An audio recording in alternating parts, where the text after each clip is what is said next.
আজ চলে আসলাম পেলিং এর ভিডিও নিয়ে, মানে আমাদের সিকিম রাইডের শেষ ভিডিও নিয়ে। চলো শুরু করি।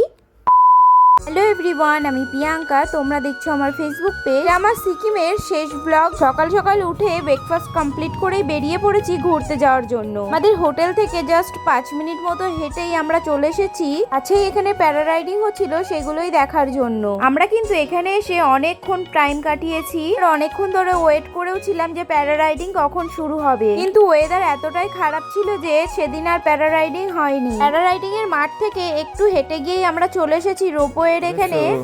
রোপওয়ে তো এখন যাবো ওই যে পেলিং এর স্কাই ওয়াক।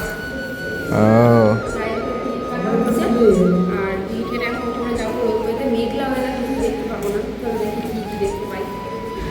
বাইরে হচ্ছিল বৃষ্টি আর ওয়েদারটাও সেমন একটা ভালো ছিল না। যাওয়ার সময় আমরা সেমন কিছুই দেখতে পাইনি। আমি তো এই ফার্স্ট টাইম রোপওয়েতে উঠলাম আর বেশ মজা হয়েছে রোপওয়েতে উঠে। আমাদের পার হেড পড়েছিল 300 টাকা করে। রোপওয়ের যে বক্সগুলো সেগুলো কিন্তু বেশ বড় ছিল। উপর থেকে এতটা ভয় লাগছিল যে আমি কতটা ওপরে রয়েছি আর এইভাবে যাচ্ছি, আমার কিন্তু বেশ ভয় লাগছিল। খুব একটা আকাশটা পরিষ্কার ছিল না, যে কারণে খুব একটা ভালো কিছু দেখাতেও পারলাম না তোমাদের। পাহাড় থেকে আর এক পাহাড়ে চলে আসলাম, আর সেটাও কম সময়ের মধ্যে। রোপওয়ে থেকে নেমেই একটুখানি হেঁটে গিয়েই কিন্তু পেয়ে যাবে স্কাই ওয়াক। আর এই স্কাই ওয়াকের মন্দিরটাতে যেতেও কিন্তু তোমাদের আলাদা চার্জ দিতে হবে। সেটারই টিকিট কাটতে গেছে আর আমরা এখানে বসে রয়েছি। আর এখানে টিকিট কত নিয়েছিল সেটা আমার সঠিক মনে নেই। তারপরে আমরা চলে আসলাম মন্দিরের কাছে। চলো দেখে নেওয়া যাক এবার কিছু সিনেমাটিক শট।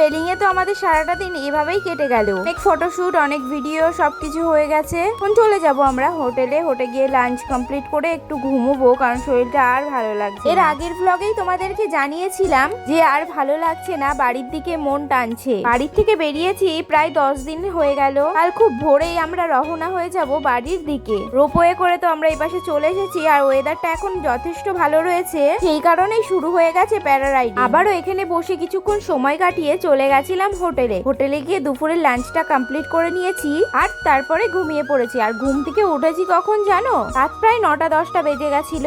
ভালো মতন একটা ফ্রেশ ঘুম দিয়ে সকাল সকাল আবার উঠতে হবে। আর সকাল সকাল উঠেও বেরিয়ে পড়েছি। আর প্রত্যেকবারের মতো এবারও সেবাকে দাঁড়িয়ে পড়েছি খাওয়ার জন্য। এবার যখন দার্জিলিং থেকে বাড়ি আসছিলাম ওই হোটেলটাতেই খেয়েছিলাম। খুব সুন্দর খাবার দাবার ওরা বানায়। পাহাড়ের দুনিয়াকে টাটা বলে বেরিয়ে পড়লাম বাড়ির দিকে। আবারও কোনোদিন বেরিয়ে পড়বো পাহাড়ের টানে বাড়ির থেকে। আজকের ব্লগটা এই পর্যন্তই। দেখা হবে আরো একটা ব্লগের সাথে। টাটা, সবাই ভালো থেকো।